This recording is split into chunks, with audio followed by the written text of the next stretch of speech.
എൻ്റെ AJ institute ബ്ലോഗ്സിലേക്ക് എല്ലാവർക്കും സ്വാഗതം. അപ്പോൾ ഇന്ന് നമുക്കൊരു വീഡിയോ കാണാം. ഇന്ന് നമുക്ക് ഇത് കണ്ടോ, വാഴത്തടയിൽ ഒരു തോരൻ ഉണ്ടാക്കുന്നത് എങ്ങനെയെന്ന് നമുക്ക് ഇങ്ങനെ വെട്ടിയെടുക്കണം.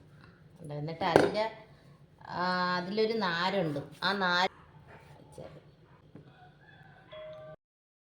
അപ്പോൾ നമ്മളിങ്ങനെ ചേർത്ത് വെച്ച് ഇത് ചേർത്ത് വെച്ച് അരിഞ്ഞെടുക്കണം. കുത്തി ഇതുപോലെ ചെറുതായിട്ട് മൊത്തം അരിഞ്ഞെടുത്ത് ഇനി ഒരു പാത്രത്തിലിട്ടിട്ട്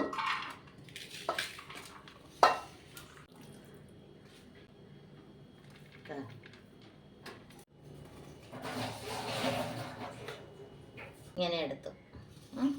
ഇനി നമുക്കത് എണ്ണ ഒഴിച്ച് അതിലേക്ക് ഇടാം.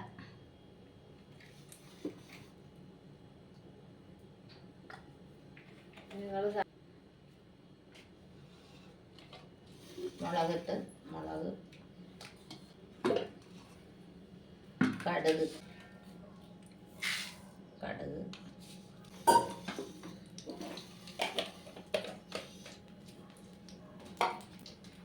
കറിവേപ്പില,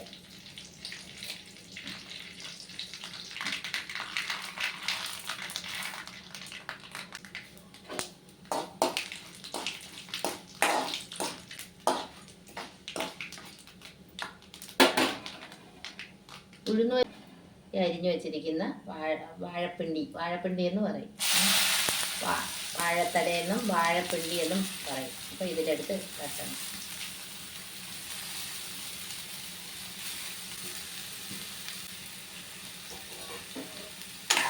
ഒന്ന് ഇളക്കി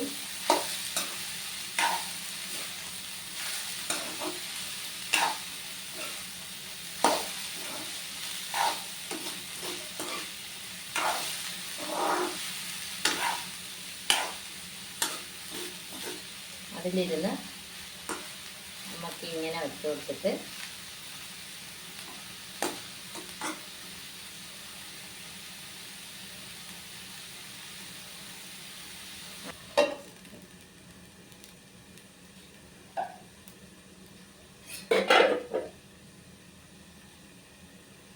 ചെറിയ ഫ്ലെയിമിലിടും.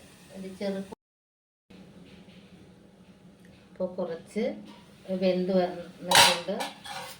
ഇതൊന്ന് ഇളക്കി കൊടുക്കും. കുറച്ച് ഉപ്പ് ഇട്ടിട്ട് ഉപ്പിടണേ. അതിന് ആവശ്യമുള്ള ഉപ്പ് ഇടണം. എന്നിട്ടത് ഇളക്കിയിട്ട് ഒന്നുകൂടി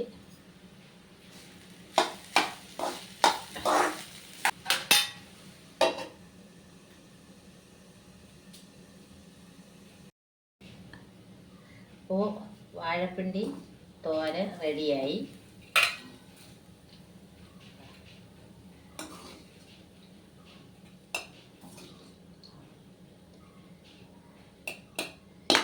ചോറിൻ്റെ കൂടി കഴിക്കാൻ സൂപ്പറാണ്. ഇത് ഒത്തിരി കൂടി വരട്ടി നല്ല മൂപ്പിച്ചെടുത്താൽ നമുക്ക് എത്ര ദിവസം വേണോ എടുക്കാൻ പറ്റും. നമ്മൾ പണ്ട് ഓണത്തിനൊക്കെ ഇത് ഇല്ലാത്ത പാത്രത്തിൽ ടിന്നിലോ ഇട്ട് വെച്ചാൽ എത്ര നാളുകൊണ്ടും ഇതിരിക്കും. ഇതിപ്പോൾ നമുക്കിപ്പം കഴിക്കാനായിട്ടുണ്ടാക്കിയതാണ്. ഇത് ശരിക്കും വരട്ടി എടുക്കണം. നല്ലവണ്ണം മൂപ്പിച്ചെടുക്കണം. അങ്ങനെ എടുത്തത് സൂപ്പറാണ്. നിങ്ങളും ഇങ്ങനെ ഉണ്ടാക്കി കഴിക്കണം. ഓക്കെ.